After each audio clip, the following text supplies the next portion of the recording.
Está entrando no ar mais um Dementes Podcast, onde a demência é levada a sério.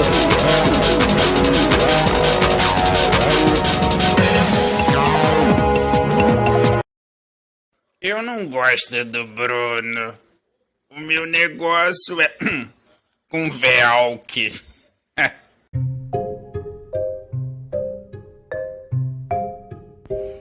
Fala galera, tudo bem com vocês? Está começando mais um Dementes Podcast, onde a demência é levada a sério. Hoje com mais um Duas Vistas, um Ponto, que será um episódio especial. Por que especial? Semana passada a gente completou 6 meses que o primeiro episódio foi pro ar. E a gente começou isso aqui de uma forma muito despretensiosa. E inacreditavelmente, chegamos, nesses 6 meses, à marca de 4.000 reproduções de áudio. É pouco? É pouco. Se você comparar com o podcast que tem por aí, isso não é nada. Só que pra gente, que não espera nada, entendeu? Que faz pra se divertir, que esse podcast nasceu num bate-papo que a gente tinha num grupo de WhatsApp. Isso é coisa pra cacete, a gente tá muito contente, tá? Agradeço muitíssimo a todo mundo, tem a galera firme aí que acompanha, que tá sempre ouvindo, que sempre dá um feedback, tá? Galera que compartilha. E o especial desse episódio de hoje vai ser que vai colocar frente a frente meus colegas de debate, né? O Alexandre e o Velk, né? Eu mandei uma pergunta pra eles, várias, e eles me deram a resposta deles sem saber a resposta do outro, como é de praxe nesse quadro aqui. Mas antes da gente partir para as perguntas e as respostas, vamos ouvir um recadinho dos dois aí. Salve Dementes, Evandro Luiz Velk, agradeço a oportunidade de estar aqui mais uma vez com vocês, passando um pouco do que eu penso, e eu gosto muito de fazer isso. Vamos lá, pessoal, eu vou responder umas perguntinhas e vamos comparar com o meu sócio, amigo, colega, Xandão da Massa. Salve, Duas Vistas, um Ponto. Aqui é o Alexandre. Vamos falar coisas aqui que você só consegue ouvir aqui no Dementes Podcast. Valeu, bom programa aí, valeu. Então é isso, galera. Espero que vocês gostem, tá? Tem de tudo, tem desde espirro a passarinho cantando, a devaneios, né? Ficou engraçado. Esses caras são dois pirados. Ficou bem maneiro. Como vocês sabem, o episódio fica disponível em todos os agregadores de podcast, também no YouTube. Por favor, sigam nossa página no Instagram, se inscrevam no nosso canal no YouTube, compartilhem nossos conteúdos, a gente agradece bastante, tá? Se vocês compartilharem nosso conteúdo, tá? Curtir, comentar, tudo, faz aquilo que todo mundo tá habituado a fazer já nos canais importantes, né? Vamos fazer nos muito menos importantes também, né? Tá certo, galera? Daqui a pouco eu volto, depois da conversa desses dois malucos aí, beleza?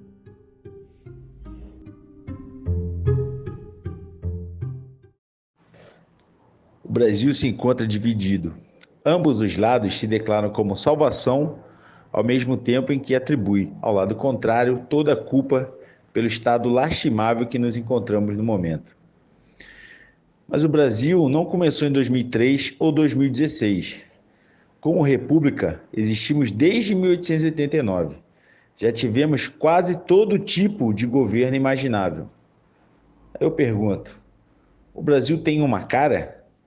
Tem um perfil? O brasileiro não tem um perfil político único. O perfil político do brasileiro, tirando boa parte do eleitorado que já é consolidado, a grande massa é flutuante de acordo com as necessidades políticas, as necessidades econômicas, o momento mesmo, né?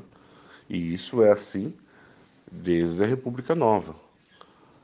Mesmo na República Nova você tinha 2 políticos de direita, um mais moderado, mesmo assim, que os padrões hoje é moderado. Na época chega até radical, que é o Carlos Lacerda. E tinha o Plínio. O Plínio era tradição, família, prosperidade, sei lá como que é TPM. Era extrema direita e quase ganhou uma eleição. Se tivesse segundo turno na época, ele tinha ganho a eleição. Quando nós tivemos a ditadura, ficou mais fácil você se posicionar. Mesmo que você tivesse divergências políticas, comerciais, econômicas, você estava se posicionando contra uma ditadura. E, então você via o que viria a ser o PT, o que viria, que era relações sindicais, o que viria a ser o PMDB, que era o MDB da época, o que viria a ser o PSDB, tudo lutando contra a ditadura. Logo que veio o Collor, o Mário Covas apoiou o Lula. Você vê que dava para fazer um certa coalizão baseada em ideias. No governo do Fernando Henrique, o Fernando Henrique chegou a quase uma unanimidade, ele ganhou no primeiro turno. Ai, desculpa. Ele ganhou no primeiro turno em 2018, com o pé nas costas. Em 2002, já se via que o Lula estava no auge da popularidade e foi para o segundo turno. 2006, Lula, Brasil bombando e tudo mais, e ele precisou ir para o segundo turno. Dilma, então, nem se fala.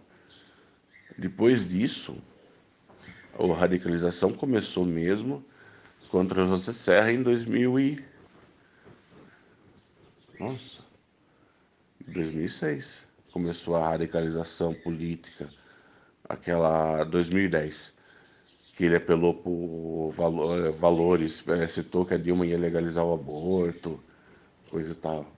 Aí você teve 2013, que foi aquela farra, você teve a eleição, segundo Lula, quer dizer, Dilma 2.0, Lava Jato, foi criando-se um clima terrível, como diz Galvão. E mais importante que isso, né? O Bolsonaro, ele deu rosto para um movimento que nem significa, é muito maior que ele, o movimento de descontentes. Ele não, o bolsonarismo é muito maior que o Bolsonaro e representa valores que nem o Bolsonaro tem. E valores agora não estou fazendo julgamentos, tá? Muito maiores que o Bolsonaro. E do outro lado, você vê pessoas agora que nunca apoiariam o Lula, que para se livrar do Bolsonaro, que antes para se livrar do PT votaram no Bolsonaro, e agora para se livrar do Bolsonaro votam no PT. Resumo, é sempre a economia que marca o fluxo das pessoas. Quando a economia está bem, o povo não está nem aí com ditadura, não está nem aí com liberdade, ameaças, nada. Ele está preocupado com a capacidade dele de comer, de tomar leite, comer o pão. Não sei se isso é uma coisa boa, mas é uma coisa. Sim, o Brasil tem uma cara. E muito boa. Aqui é terra de Veracruz. Aqui nós somos gigantes pela nossa própria natureza. Inclusive está no hino, né?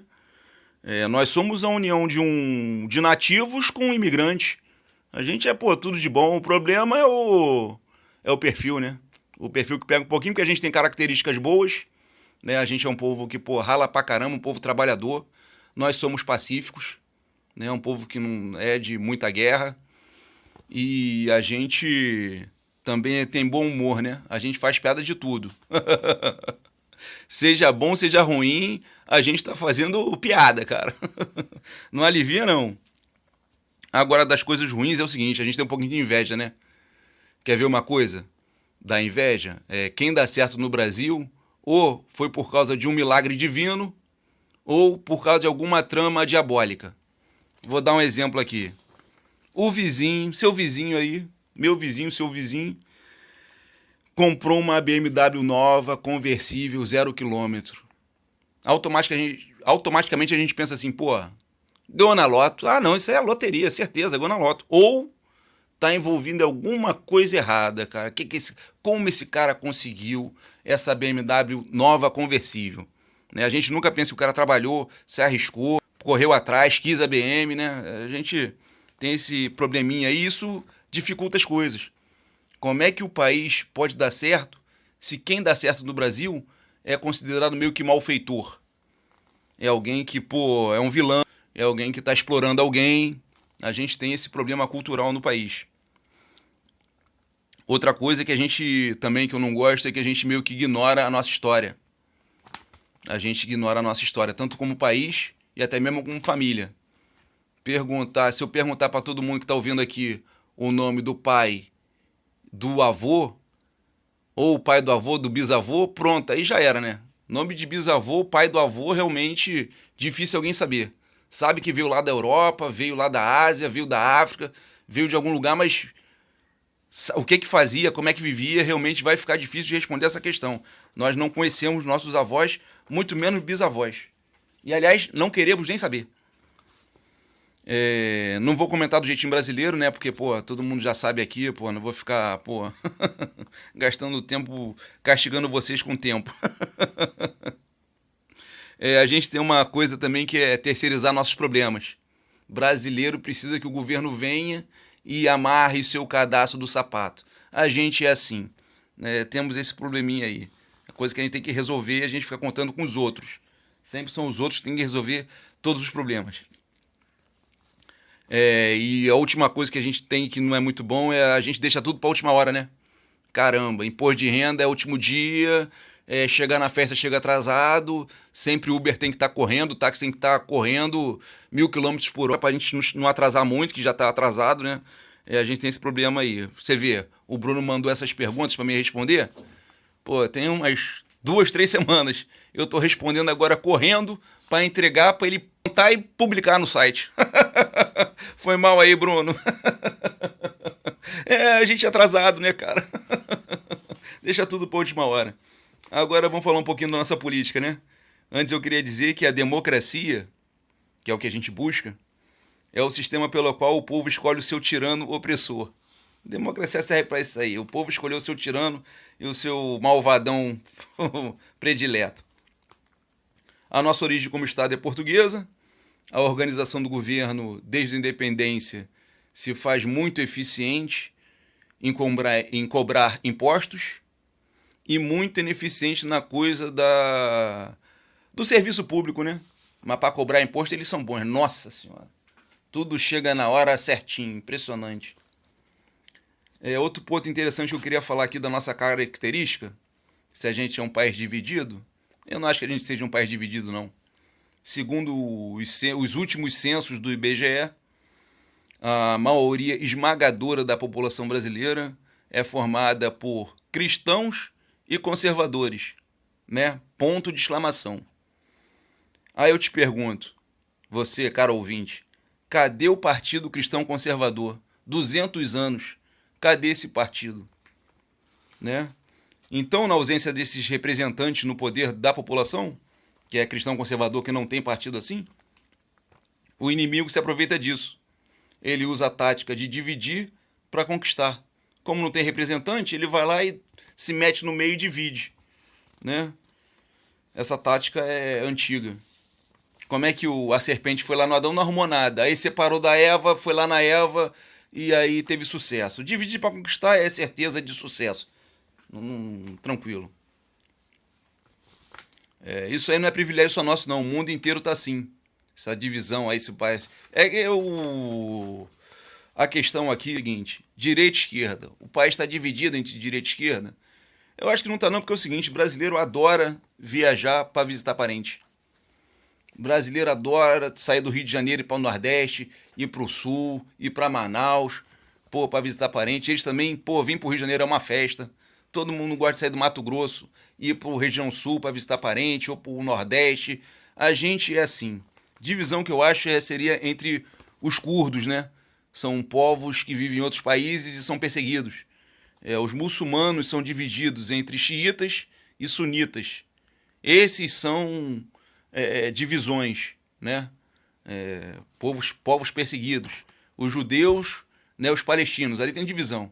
Aqui não, aqui o pessoal é do espírita, é crente, é católico, é ateu, todo mundo se abraçando na hora do gol do Flamengo, Brad.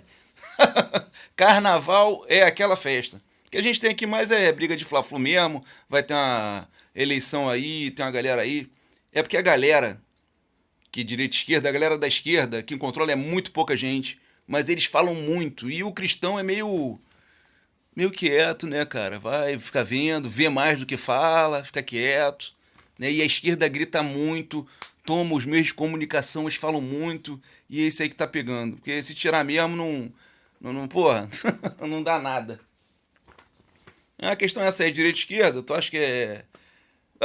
Aqui eu sou de direita, né? E tem aqui mais dois que são de esquerda. Mas a gente não é normal, pô. Tudo amigo, cara. Aqui é todo mundo junto. A divisão política vai passar isso aí. Eu vou ficar por aqui e as outras coisas ficam mais para as outras respostas. Valeu, valeu.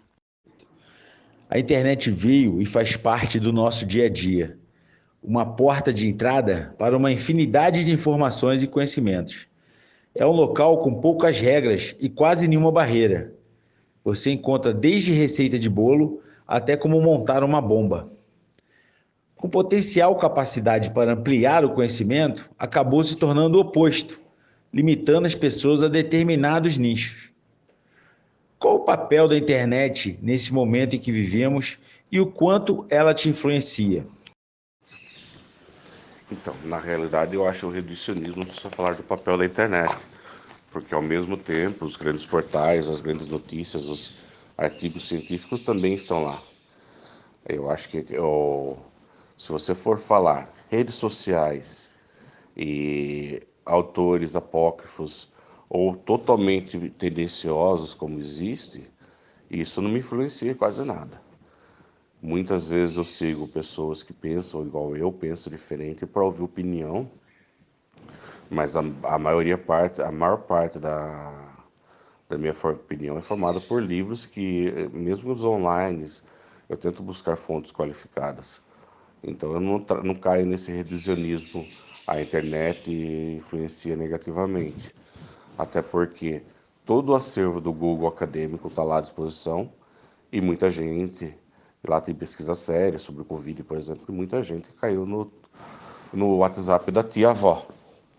Ou seja, para mim, a internet é um fator de desinformação, não por culpa da internet, que ela é só uma ferramenta,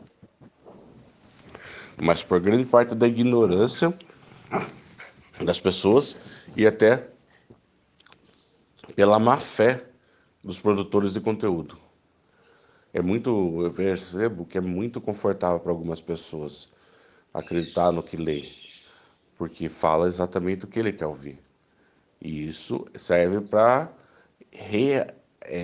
retroalimentar a própria corrente. E o cara que está preso nisso, sinto muito, ele é escravo. Ele não é um ser humano livre. A internet é um espetáculo, né? A internet veio para descentralizar a informação, que antigamente era controlada pelo que eu vou chamar de inimigo. O inimigo controlava todos os meios de informação que nós tínhamos, né? O inimigo se valia de controlar tudo. Exemplo, tá tendo uma guerra lá na Rússia e Ucrânia. Como é que funciona? Quer saber a notícia da guerra, tu vai lá no Japão, no site da empresa, pode ser na TV japonesa, pode ser em Pequim, na China, pode ser em Nova York, pode ser em Paris, pode ser em Lisboa, pode ser em Buenos Aires, pode ser, em Fortaleza, pode ser, São Paulo, qualquer lugar do mundo. A frase sobre a guerra, a notícia, a frase é a mesma frase, só muda a tradução para cada língua em cada país. Por quê? Porque é controlada pelo inimigo. Você vai ver televisão, você vai ver jornal, telejornal, que eu vou chamar de caixa de hipnose. Inventaram na década de 50 do século passado uma caixa de hipnose e botam na casa de todo mundo para ver aquilo ali. Você vê o jornal do canal 6, do canal 4, do canal 13, você vê jornal no canal 11, é a mesma notícia em todos os jornais. Até a sequência é igual. Eles dão lá a notícia uma por uma igualzinho. Só muda o repórter e um pouquinho das imagens. Isso quando não usam a mesma imagem. Mesmo jornal, mesma coisa, não tem nenhuma diferença. Pode ser o jornal da capital, pode ser do interior. São as mesmas notícias. E a internet veio para quebrar isso. Essa caixa de hipnose também tinha um poder avassalador perante a sociedade, antes da internet. Antes da internet, uns 20 anos atrás, eu lembro que eu estava era a casa de uma namorada, né, cara? E tava lá com a sogra, tinha mais umas pessoas lá.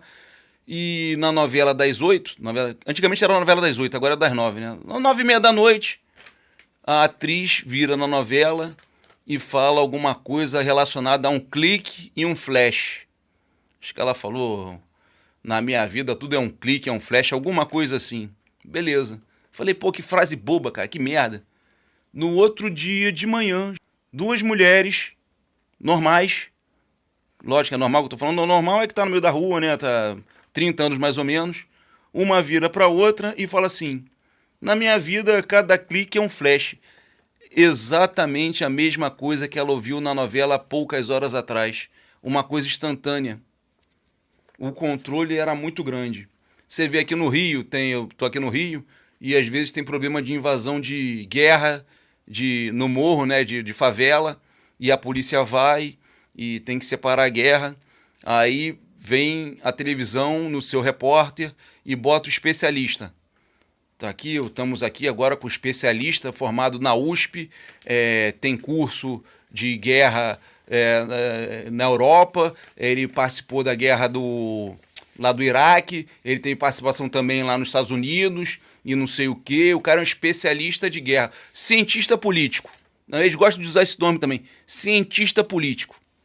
O cara é um petista, militante do PT, não faz outra coisa na vida senão trabalhar pro PT. Chega lá, começa a falar as coisas mais absurdas, falar que o cara que tá dando tiro com um fuzil de guerra na mão é uma vítima da sociedade, entendeu? Mas recebe o nome de especialista de ciências políticas de guerra internacional. Quer dizer, é isso aí que é a grande mídia. É por isso que temos agora a internet para acabar com essa farra, entendeu? De monopólio de notícias. E da onde surgiu a internet? Como é que vocês estão aqui me ouvindo? Da onde saiu esse espetáculo que é a internet? Quem foi que inventou a internet? Então, a internet foi desenvolvida, criada pelo exército americano para controlar suas tropas pelo mundo. Em período de paz também, controlar estoque, né? Fazer a logística. E o americano Pentágono foi e liberou isso para o mundo inteiro. Por quê? Para combater o inimigo. Porque na guerra do Vietnã,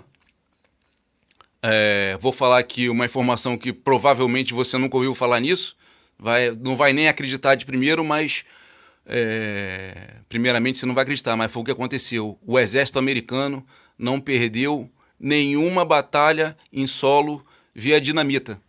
Não perderam nenhuma batalha. A guerra durou anos e eles venceram todas as batalhas.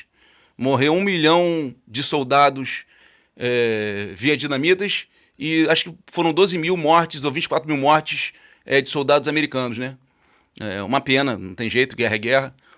E o que aconteceu? Por que o Vietnã ganhou a guerra? Porque o inimigo usou a grande mídia para destruir o exército americano em Washington, em Nova York. Quando voltava da guerra os soldados americanos, a população americana estava odiando o seu próprio exército.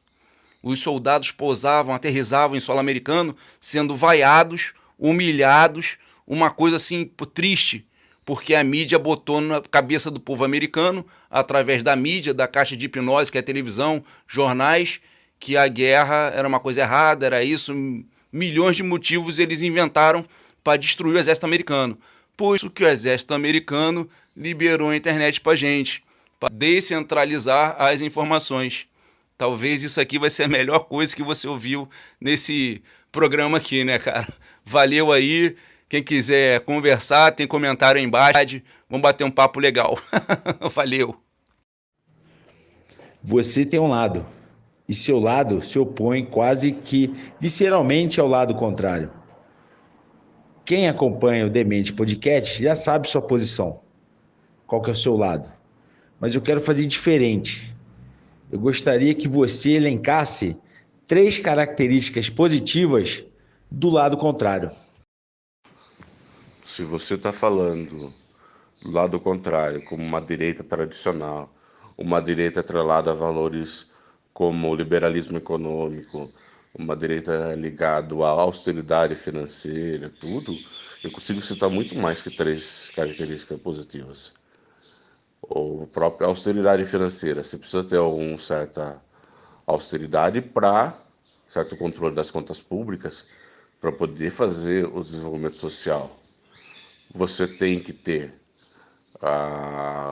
o cara de direita tradicional, é o cara que não afasta os valores, os costumes novos. Ele só gosta que esses costumes sejam tratados de maneira mais maleável, que seja feito aos poucos.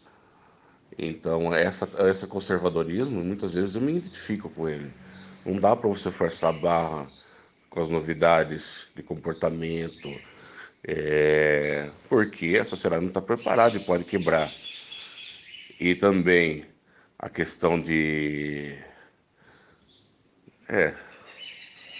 moralidade, moralidade no sentido de costumes, liberalismo econômico no sentido de ter mais livre para poder gerar receitas, coisas e tal. Essa parte econômica eu valorizo sim. E isso se falando na direita tradicional. Eu sempre cito o Cláudio Lembo. Cláudio Lembo é um dos políticos mais lúcidos desse país, que melhor fazia análises e tudo mais. E ele era um político de direita tradicional. O André Franco Montoro. O cara via o direito, ele via a organização do Estado como poucas pessoas viu. Ele conseguiu ver além. Ele era um cara muito preparado. E essa direita eu respeito e consigo falar para você muito mais três características que eu consigo conviver com ela. Quando a gente trata do bolsonarismo, que é uma mistura do desmatador da Amazônia, se você vai ver a iniciativa agora do Mato Grosso de tirar o Mato Grosso de ser considerado uma zona legal, só por poder desmatar. O fanático religioso, que não está preocupado em ser religioso, está preocupado em doutrinar as partes contrárias para manter o rebanho e ganhar dinheiro. Essa falta de moralismo, né, que eles propõem. E a roubalheira descarada que esses caras produzem. E isso eu não tenho como defender, não tem nada. O que ele fez, o que está fazendo agora para aprovar essa PEC, a PEC do desespero, a PEC do medinho do Lula, é assustador. O cara vai jogar uma dívida para os próximos anos assustador por medo de perder a eleição. E isso vai chegar à conta. Se ele tivesse feito isso no início da pandemia, ó, nós estamos garantindo para todo mundo um prato de comida. Fica tranquilo, pode ficar em casa que você vai ter o que comer. Se ele tivesse feito isso, não teria questionado agora, 6 meses da eleição, aliás, 6 meses não, menos de 3 meses da eleição. O cara faz uma PEC eleitoreira, eu não consigo ver valor nenhum neles. Para mim, ele é uma musiquinha que eu cantava antigamente. A professora dizia na escola, ele é imbecil, é do tipo que acaba com o Brasil. Isso é muito fácil, pô. Três coisas boas da esquerda. Pô, essa é muito fácil, cara. Pô, faz uma mais de muito fácil, pô. Três coisinhas da esquerda boa. Isso aí, pô, muito fácil. Ele quer ver aqui, pô, três coisas boas da esquerda, pô. Elencar três coisas boas da esquerda. Três características boas da esquerda. Eu sabia responder essa aí com maçãs. Não, a esquerda, ela é... Falando sério agora, a esquerda, ela é festeira, ela gosta de carnaval, ela gosta de festa, ela gosta de torrar dinheiro público, né? Com dinheiro dos outros, né? Com dinheiro dela, não. Ela não bota o dinheiro dela, ela bota dinheiro dos outros, né? A esquerda é boa nisso aí. Três coisas boas da esquerda. Eu tenho um amigo de esquerda que você que é de esquerda tá me ouvindo aí, cara, pô, show de bola aqui mesmo. Somos três, eu sou de direita e os outros dois são de esquerda, né? Pô, problema nenhum. Tamo tudo junto aí, misturado, cara. Agora, realmente, três coisas boas da esquerda. Tem coisas que já se aconteciam, que a esquerda meio que se apropria, né? A igreja sempre cuidou de mendigo, sempre fez isso. A esquerda vai lá também, tem as suas ONGs lá que cuidam dessas pessoas mais necessitadas, né? Isso já era feito antes. A esquerda tem esse lado bom. Agora, mais coisa boa da esquerda, a questão das artes.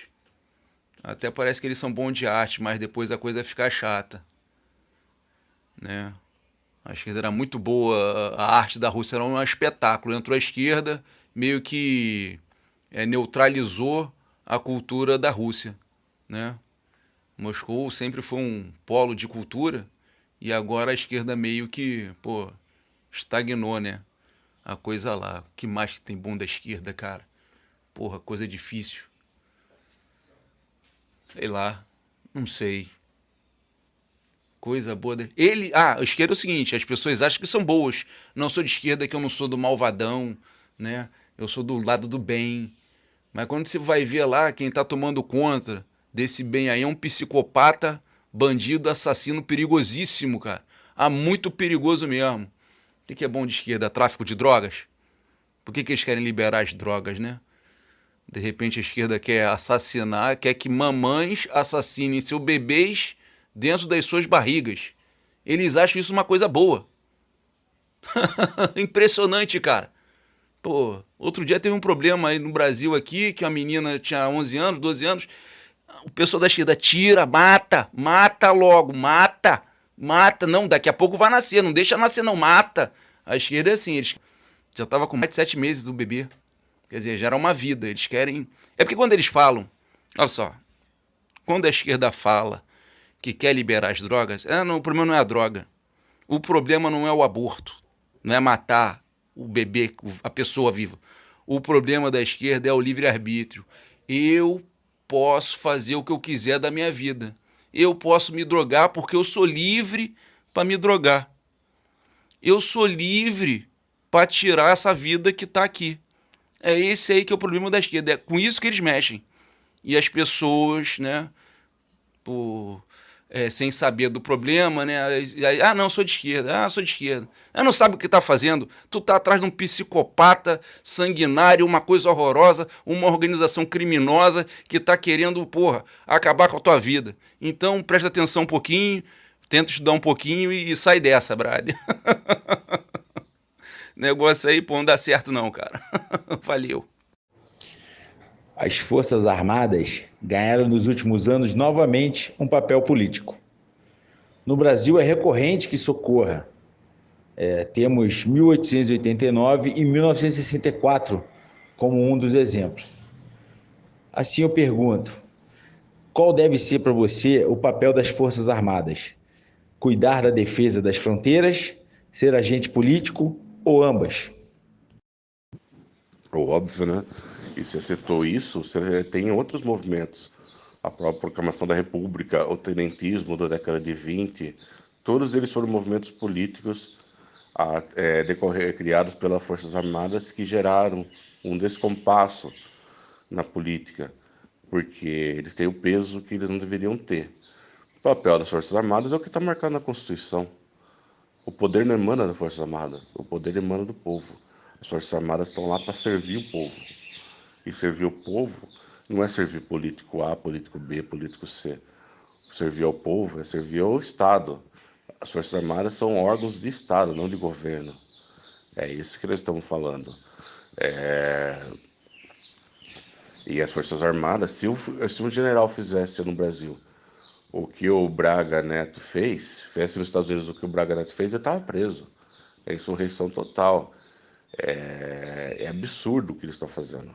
E mais do que isso, são mamateiros. Porque ninguém ganhou tanto privilégios nesses últimos anos quanto eles. O que eles ganharam nas reformas da Previdência, aumentos de salários, cabides de emprego no governo, é assustador. Enfim, o papel das Forças Armadas é defender as fronteiras, e isso fazem muito mal. Então, a pergunta é o seguinte, se o Exército tem que guardar a fronteira e também participar da política, retomou essa ação na política, ou só guardar a fronteira. Bom, não é bem assim que funciona não, né? Falando assim, parece que o governo, algum ministro foi lá e inventou o Exército e o Exército tem que obedecer o governo. Não é assim que funciona, é o contrário, foi o Exército que criou o governo, entendeu? Para administrar o Estado. Vamos lá, vamos começar devagarzinho aí. Parou devagar, de novo, muito rápido. Vamos lá de novo. Né? O povo em armas ocupa o território, garante e delimita as fronteiras. A partir daí o povo escreve sua Constituição. E daí a Constituição cria o Estado. Hospital Público Federal, Universidade Federal, Polícia Federal, Congresso Nacional. Esse Congresso Nacional é para administrar o Estado em prol do povo. Cria-se então o STF, que a única função é salvaguardar a Constituição. Depois os STJs, para guardar a lei. As Forças Armadas são nacionais, permanentes e regulares. Por que elas são nacionais? Porque vem antes do Estado. O Exército veio antes, cara. Foi o Exército que fez o Estado, não foi o Estado que fez o Exército. O Exército vem antes da Constituição. Isso vem lá da formação da nação, tá? Isso foi antes. O Brasil começou em 1648, na Guerra dos Guararapes, onde brancos, negros, índios, mestiços lutaram para expulsar os invasores. O povo e as Forças Armadas são um casamento indissolúvel. Nesse lixo que a gente está vivendo hoje, que é essa Constituição cidadã, né, que é a Constituição dos direitos e nenhum dever, que a gente, todo mundo com direito disso, direito daquilo, dever nenhum. Dever nenhum. O inimigo transformou as Forças Armadas transformou as Forças Armadas em altos funcionários do segundo escalão do Ministério da Defesa. Não são nem mais ministros. Antes eram o Ministério da Marinha, Ministério do Exército, Ministério da Aeronáutica e o Ministério do Estado-Maior das Forças Armadas. Mas os comunistas vieram aqui, entendeu? Com a gritaria que eles fazem, que é um negócio de louco, e tiraram esse poder, né, do Exército no governo. Qual a solução para isso? Acabar com essa Constituição, fazer uma nova Constituição e lá, Ministério da Marinha, Ministério da Aeronáutica, que são todos brasileiros, tá? Esse é o povo brasileiro em arma, para defender o Brasil contra o inimigo. O inimigo quer invadir aqui e levar tudo nosso, né? Então a gente precisa do Exército. País saudável, Exército forte. E esse negócio de participar do governo Exército, o que acontece? Desde o Adão e Eva para cá, Egito Antigo, Roma Antiga, Napoleão, Alexandre o Grande. O que acontece? O Exército faz parte do governo, cara. O Exército garante o governo. Pode ser um governo tirano, pode ser uma democracia. Quem garante? O Exército. Por que o Maduro está lá fazendo o que está fazendo? Ele tem apoio do governo ou ele tem apoio da classe artística, dos maconheiros, desse pessoal? Quem garante o Maduro lá é o Exército. Quem garante a rainha da Inglaterra é o Exército da rainha, a guarda imperial da rainha. Quem garante a paz, o Putin está fazendo aquela guerra lá na Ucrânia? São os artistas, é o pessoal do circo, são os músicos. Quem garante? É a igreja ortodoxa está garantindo a guerra de alguma coisa? É o Exército, cara. O Exército que garante a política do país. Você vai lá na África, tá cheio de tirano, sugando o diamante da terra, vendendo, fazendo fortuna para os seus governantes e o povo lá sendo massacrado. Quem garante isso? É Exército, pô. Sempre é o Exército, pro bem ou pro mal, né? O nosso Exército é bom. E precisa do governo. Eu espero ter esclarecido alguma coisa aí, né? E vamos que vamos. Selva! O Brasil tem instituições democráticas solidificadas. Entretanto, não é raro que essas instituições, que deveriam ser de Estado, se tornem instituições de governo. Qual a sua opinião sobre isso? Óbvio, né? Quando as instituições viram agentes penduricários do governo, elas perdem força.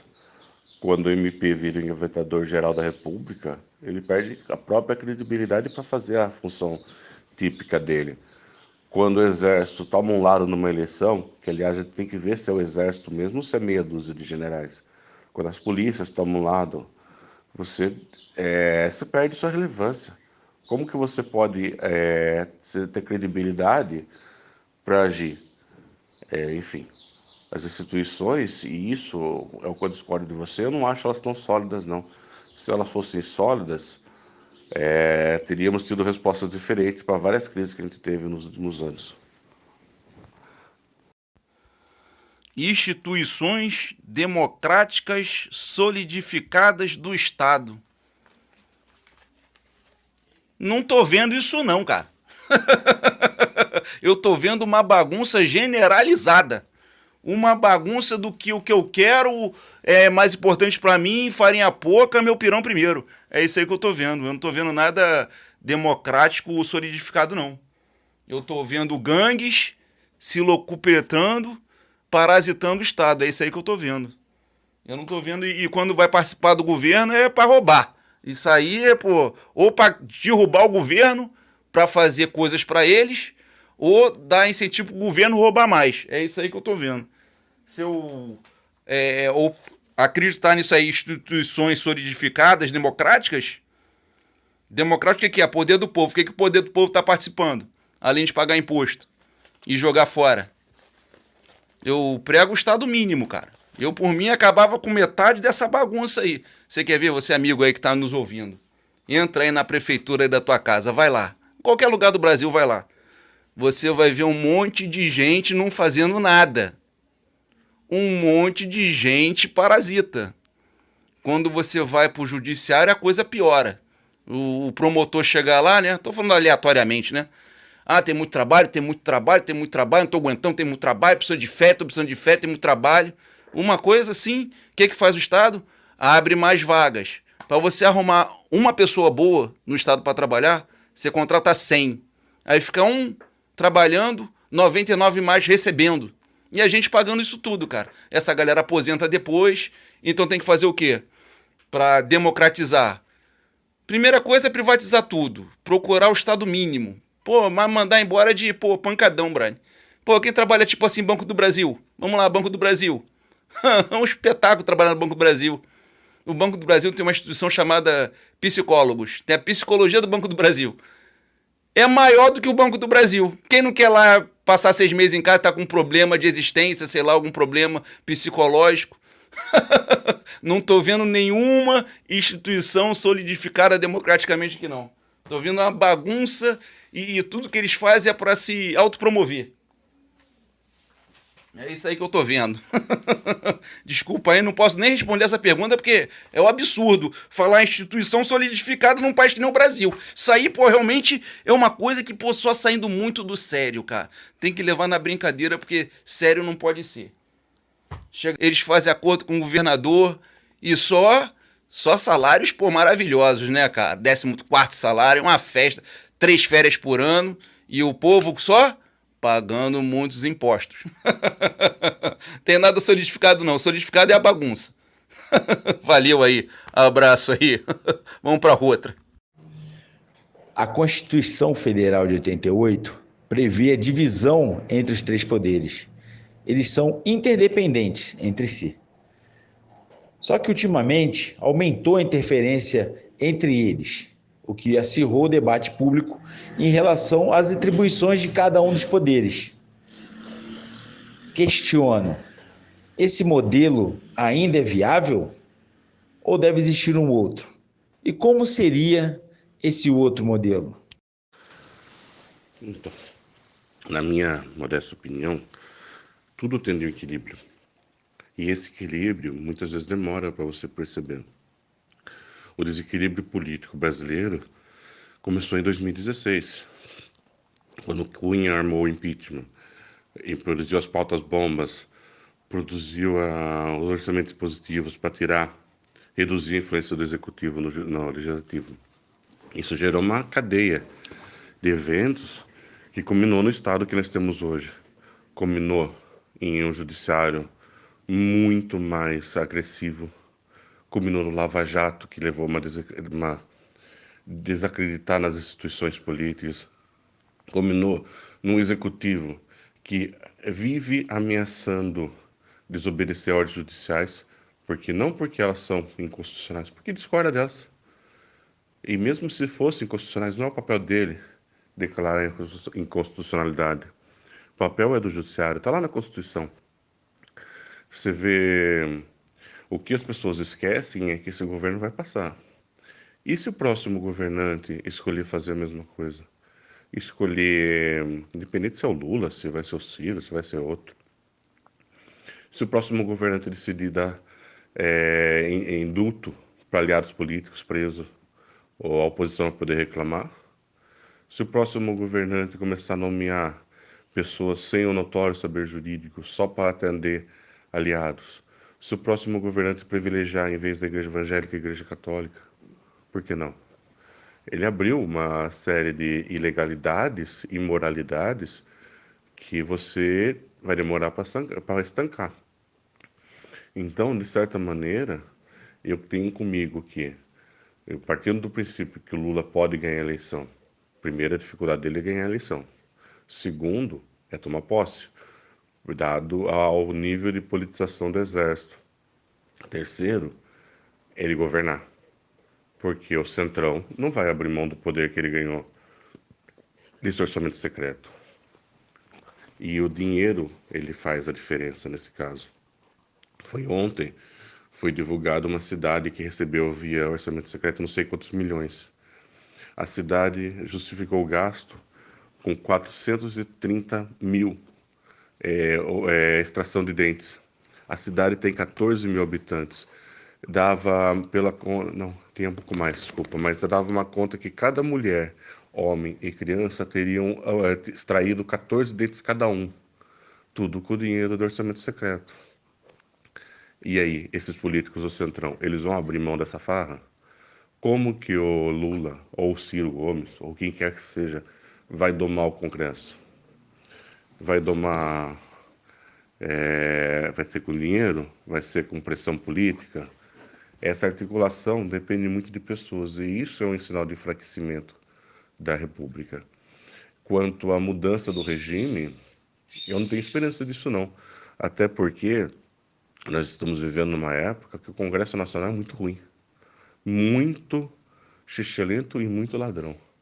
Se cair na mão desses caras uma nova Constituição, um novo texto constitucional, aí você vai perder direito de índio mesmo, trabalhadores vão perder direitos trabalhistas, vai acabar com todos os restos de direitos que a gente adquiriu com muita luta. Por quê? Porque é um modelo. É um modelo que foi feito desde 2016. O ser humano comum, o trabalhador, o povo mesmo, a grande massa, não ganhou um direito, nenhum. Só perdeu. Perdeu com a reforma trabalhista, perdeu com a reforma da Previdência, perdeu com uma série de leis que beneficiaram o lado mais forte. E isso, se tiver uma reforma constitucional, uma nova Constituição, vai se agravar, e muito. O resto de tecido social que está protegendo a sociedade brasileira vai cair. E o risco que aconteceu no Chile. Quando eles já não tinham mais nada por que lutar, eles foram para a rua para tacar fogo em tudo. Pode demorar, porque a população brasileira é mais alienada que a população chilena? Pode, mas uma hora vem. A Constituição Federal de 88 já está errada no papel. Quando vai para a vida real, aí que piora tudo mesmo. Essa Constituição cidadã dos direitos, né? E nenhum dever. Olha que maravilha. O Estado tem que bancar tudo, só que o Estado, para bancar tudo, cobra muito caro. Você não pode fazer absolutamente nada, que o governo vem e te impede de tudo. Mas vamos lá, vamos nos ater à pergunta entre os poderes, né? A intervenção entre os poderes. Somos 3 poderes, né? E eu estou vendo 2 poderes sabotando um poder. E não é de agora. A presidente do PT nomeou um ministro, o judiciário foi lá e não deixou. Aí o Temer nomeou um cargo importante, o judiciário foi lá e não deixou. Aí o presidente agora lê a Constituição e tá lá na Constituição de 88, naquele lixo, né? Mas ele lá, ó. O chefe do executivo nomeia o chefe da Polícia Federal. Tá lá na Constituição, tá preto no branco.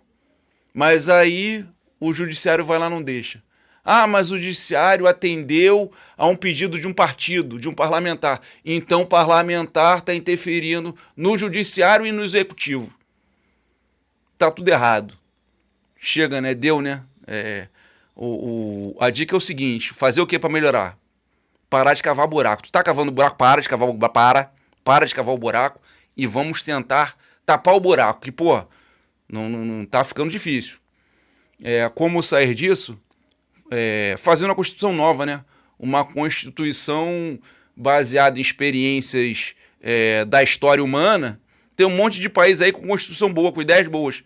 Parece que nós pegamos as ideias ruins e não usamos as boas, só as ruins. Aí o que tá errado ali? Pô, a gente vai lá, pega e faz pior ainda. É isso aí que o Brasil funciona assim, cara. Como é que vai dar certo? Porra, não dá, cara. Não dá.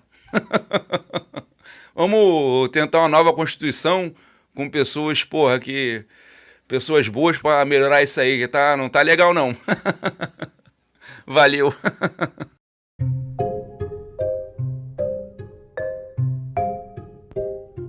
E aí, galera, eu falei que era papo de maluco. Vocês não acreditaram em mim. E, cara, é engraçado porque só eu sei, né, das respostas antes de ir pro ar, cara. E eu dei muita risada, cara. Ai, cara, é muito divertido. Vamos lá pro recado final deles. Primeiro, o Velk. Valeu, pessoal. Se não ficou suficientemente claro, eu sou de esquerda. É uma esquerda não partidária. Apesar disso, tem posições conservadoras sobre muitos assuntos. E gosto de conversar, gosto de debater. Só que o que eu mais gosto numa linha de pensamento é a democracia. É a possibilidade de você conversar, construir pensamentos, construir ideias a partir do convívio, da troca de ideias, da troca de informações. Não do confronto, da imposição, da subjugação do adversário. Eu acredito no diálogo, na dialética. Valeu, pessoal. Até a próxima. E agora do Alexandre. Ouviu aí? Eu falei que ia ser interessante, né? Então, você tá aqui é porque tá gostando.